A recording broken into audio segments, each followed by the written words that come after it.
Welcome to Peptide-Proof, your source for rigorous, independent, evidence-based peptide intelligence. Neutrogena just entered the peptide anti-aging race. So, is micro-peptide the next skincare breakthrough? Let's dive right into the data and find out. We are officially entering what you could call the micro-peptide era. Kenvue, which is the powerhouse behind everyday staples like Neutrogena, Aveeno, and Tylenol, is rolling out a patented micro-peptide technology through their new Neutrogena Collagen Bank line. Now, it's important to understand this isn't just some seasonal marketing refresh. It's actually a structural capital investment. They are basically building a massive defensive moat in the peptide market.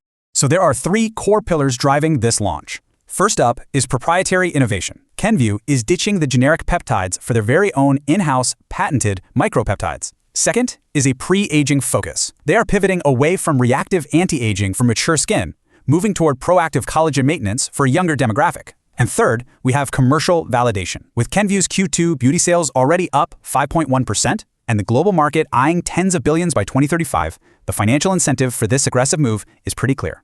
To really grasp the scale of this execution, we have to look at the launch hierarchy. Sitting at the very top is the corporate giant Kenvue. They're using Neutrogena as the trusted brand vehicle to deploy this specific collagen bank line.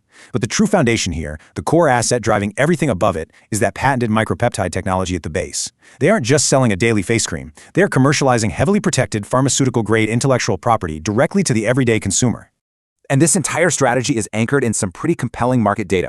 The global peptide cosmetics market is on a steep upward trajectory right now, projected to hit tens of billions of dollars by 2035. Kenvue is already capturing that momentum. Their solid 5.1% Q2 beauty sales growth is largely driven by these Neutrogena and OGX peptide lines. What this proves is that they are successfully translating complex ingredient buzz into actual, measurable financial performance on the mass market. Consumers are quite literally validating this science with their wallets.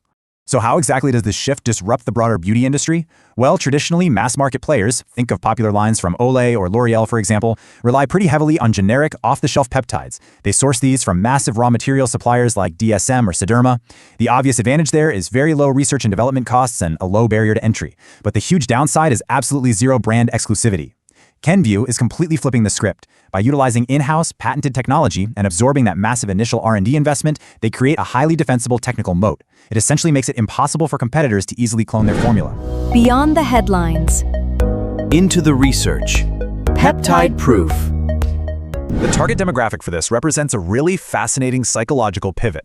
Traditional anti-aging is strictly reactive. It targets mature consumers with the goal of erasing existing fine lines, wrinkles, and sagging after the cellular damage has already occurred. But Kenvue is betting heavily on the pre-aging pivot. They're targeting a much younger demographic with a proactive mindset, aiming to signal cells to naturally maintain and generate collagen before the visible signs of aging even show up on the face. It perfectly aligns with today's macro trend of skin longevity, where consumers take action long before the damage is visible.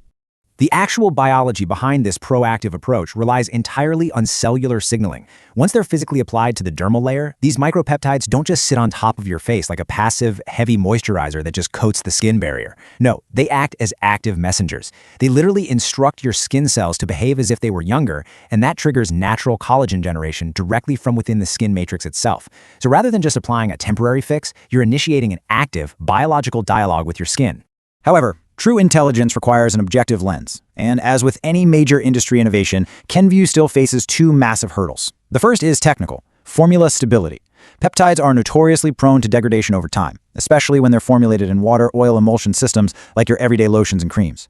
The big question the industry is asking right now is whether Kenvue has truly solved long-term stability for these micropeptides, or if this is just a minor chemical modification wrapped up in clever patent marketing.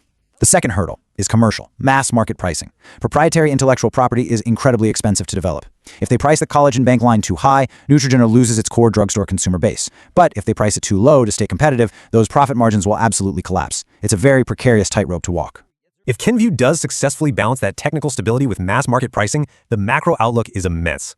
We're looking at the true democratization of peptides.